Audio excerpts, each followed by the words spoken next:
슬픔이 변하여 기쁨으로.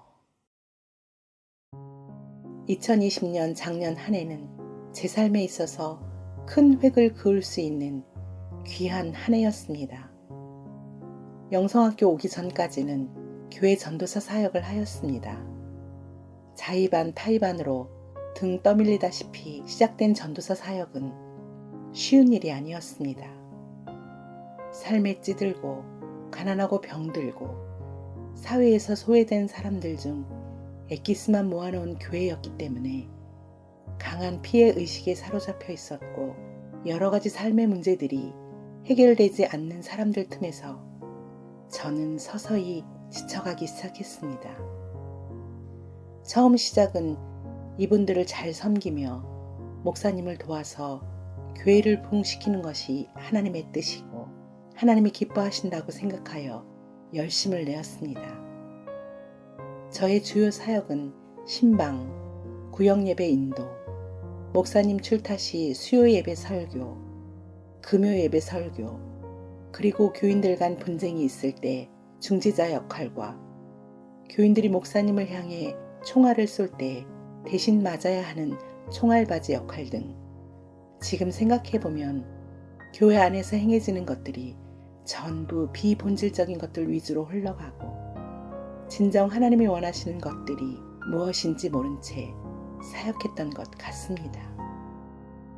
나중에 영성학교 훈련을 받으면서 교인들의 삶이 고단하고 팍팍했던 이유를 알게 되었습니다. 이러한 사역을 감당하면서 몸도 마음도 지치고 해결되지 않는 성도들의 문제들을 보면서 낙심하며 전도사 사역을 내려놓고 싶다는 생각을 수없이 하면서도 내려놓지 못하는 교회 상황들이 자꾸만 저를 힘들게 했습니다. 교회 권사님들은 저를 보면 전도사님 같은 분은 무슨 삶의 걱정거리가 있겠냐며 마치 아무 부족함 없이 사는 팔자 좋은 전도사 취급을 합니다. 그러면서도 전도사 사역만 안 하면 편하게 살 수 있는 분이 교회 일로 이리 뛰고 저리 뛰고 하는 모습이 안타까우면서도 고마우셨는지 저를 많이 의지하시고 좋아해 주셨습니다. 그렇게 한 해 한 해를 버티며 보냈는데 더 이상 버틸 수 없는 한계에 부딪히며 이대로는 살 수 없다는 절박한 마음과 함께 빨리 교회 사역을 벗어나 내가 살아야 한다는 몸부림이 있었습니다. 교회만 벗어나면 살 것 같았습니다. 그렇게 골물대로 골마터진 마음의 상태일 때 일은 엉뚱한 데서 터졌습니다.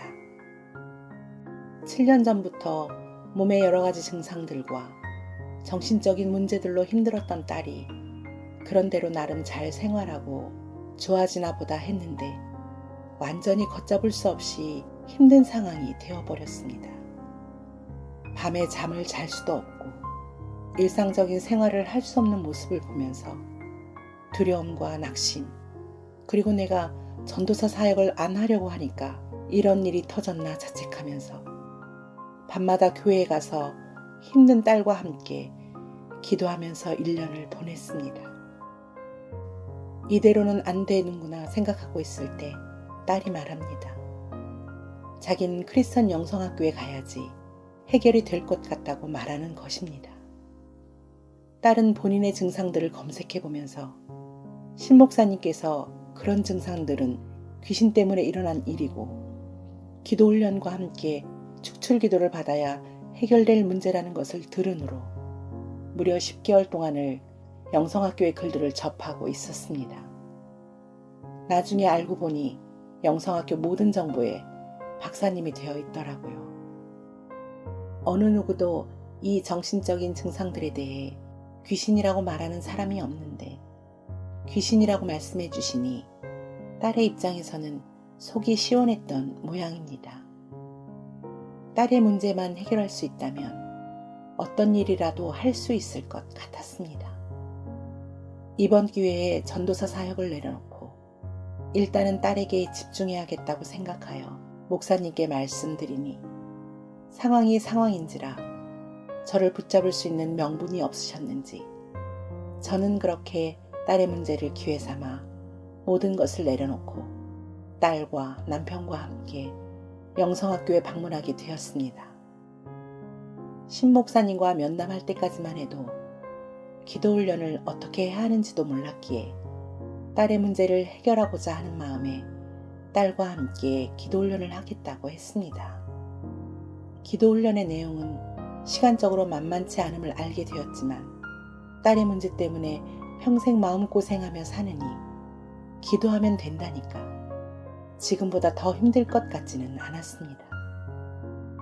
문제는 나는 죽기 살기로 한번 해보겠는데 딸이 과연 힘든 몸으로 축출 기도를 받으며 기도하는 과정을 잘 버틸 수 있을지가 문제였습니다.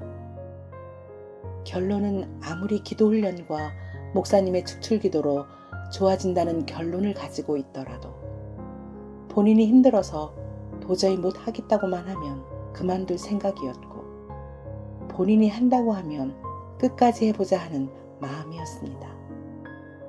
그러나 감사하게도 딸은 그렇게 몸이 힘든 상황인데도 기도 그만하겠다고 하는 소리를 한 번도 안 했습니다. 지금 생각해보면 기적의 시작이 그때부터 일어났나 싶었습니다. 신기하고 대견했습니다. 딸의 말을 빌리자면 이렇게 힘들게 사는 것보다 기도해서 좋아진다면 기도하는 것이 쉬운 일이라고 말을 하였을 때는 고난이 유익이라는 말씀이 생각이 나서 환난 중에 소망을 품고 기도 훈련을 할 수 있는 발판이 되었던 것 같습니다. 작년 1년 동안은 두 모녀가 엎치락 뒤치락 하면서 영성학교 기도 훈련을 하였습니다.